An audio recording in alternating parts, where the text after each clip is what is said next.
Campaign Diaries, Session 3, January 14th, 2021. Our party of four adventurers up in Icewind Dale in Bremen, where the characters decide, well, what's better to start the day than breakfast? The inn offers only hardtack biscuits, which are nourishing at best and flavorless at worst. Adrasteia, who maybe doesn't remember very good food, is pretty excited about this, but most of the other characters aren't. They head to one of the 5 taverns in Bremen, Stones this time, where they encounter the drunken barkeep. Guba, with her cook's utensils, decides to take over and cook a lovely hash breakfast, and everybody enjoys this.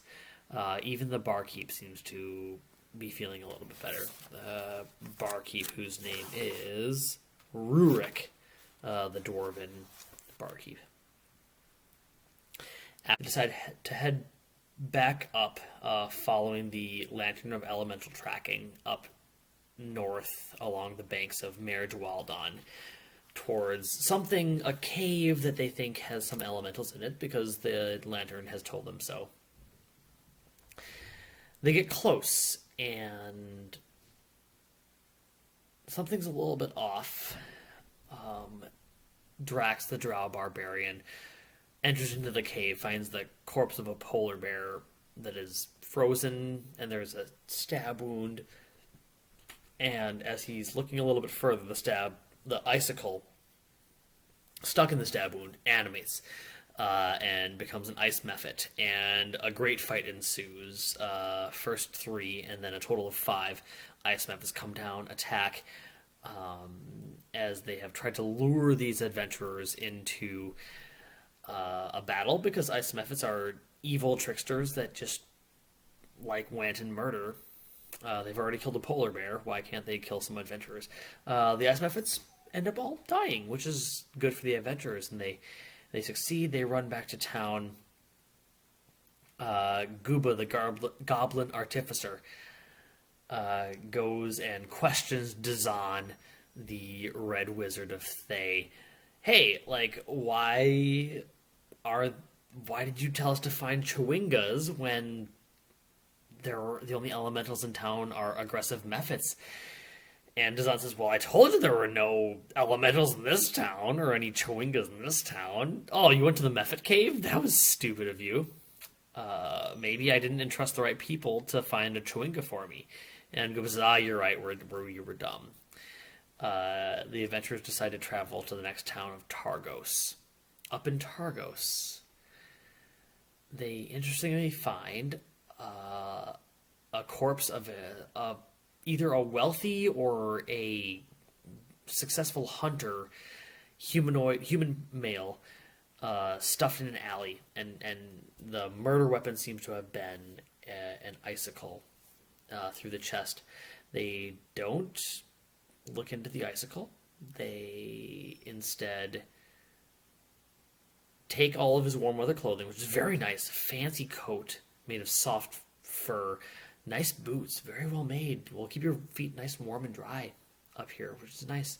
And they shove the body back into the alleyway. It's been murdered. It's the night. Today is the day of the new moon. Who knows why that could be? The party then follows a scream to the south, and they find a human woman who is distraught that more of her cutlery has been stolen from her. Ears ping up.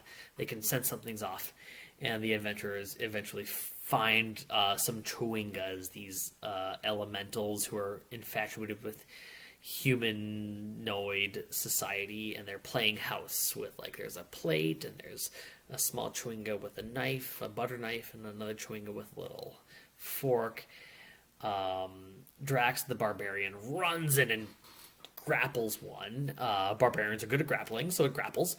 And the rest of the chewingas try to run off. Guba, the goblin artificer, casts fairy fire. It's trying to catch them.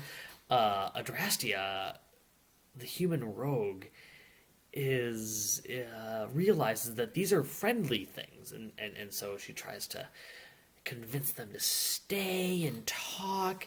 Bumble, the Goliath druid, also realizes these are friendly creatures. She lays down some silver pieces and says, "No, no, no, stay, stay, stay." Eventually, one decides to stay, and after a series of rolls,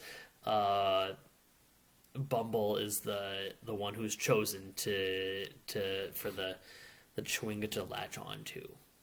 The Chewinga imparts a supernatural charm onto Bumble as the rest of the characters are trying to decide, do we bring this back to the wizard because the wizard is paying us to return a Chewinga for research purposes.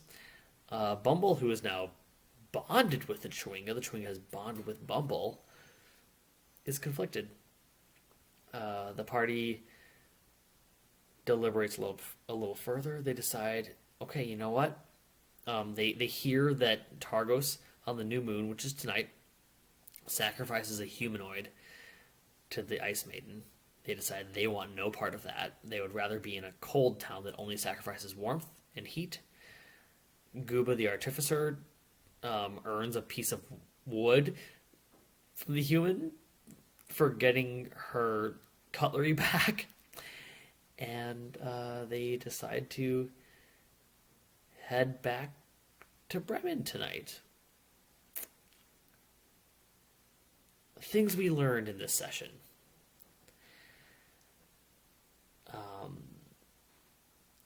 If you plant the hooks strong enough, the characters will try to follow them.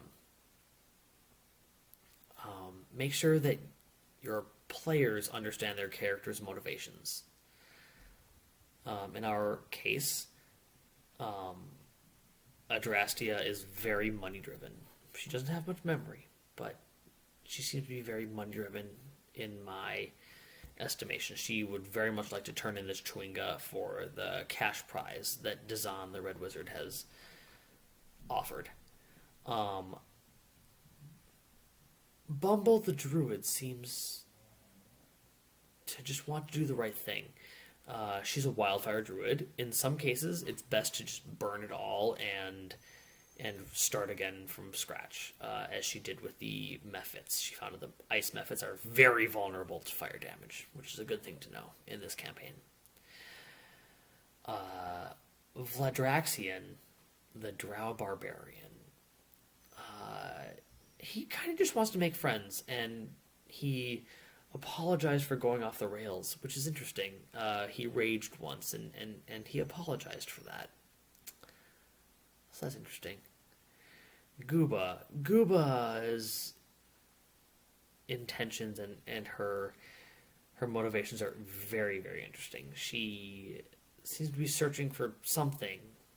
I'm not sure. She's cutting into the bellies of knucklehead trout. She is trying to help other people. Somehow, the goblin has become the face of the party, and she's talking the most. And doing well. I don't know. We'll pick up next session on the road. It's there's only 1 hour left of daylight as the party travels back to Bremen. We'll see what happens. Until then, happy trails. And I forget the best quote of the entire session, which was, "Guba no like clubs. They hurt when you get hit by them." Good stuff.